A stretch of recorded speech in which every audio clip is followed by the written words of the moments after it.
as workers can't do this alone.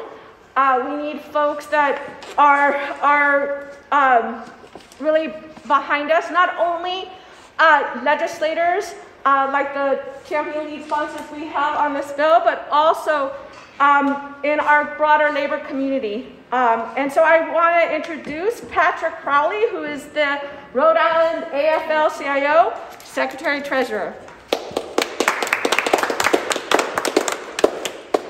Thank you, Roxana. It's great to be back at a Statehouse event with my sister from so many battles along the lines. And my name is Patrick Crowley. I'm the Secretary-Treasurer of the Rhode Island AFL-CIO.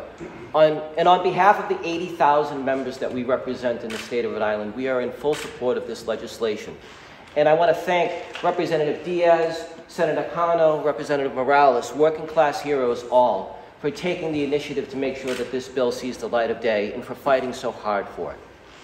And I also, in particular, want to thank Lara and Jonathan and Neil for their testimony here today.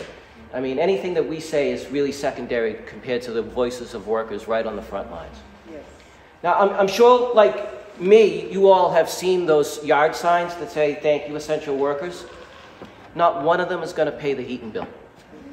You may have seen some of the posters or the billboards that some of the companies have put up across the state, thanking essential workers. Not one of them is going to pay the rent.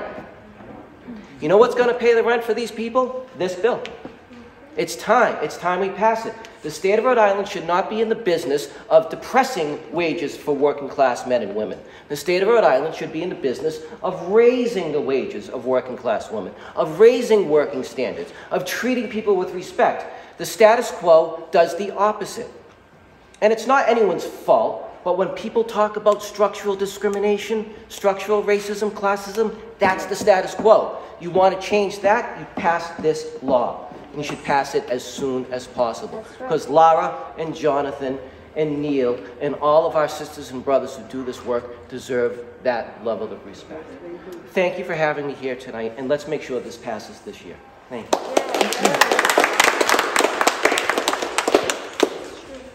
Thank you, Patrick.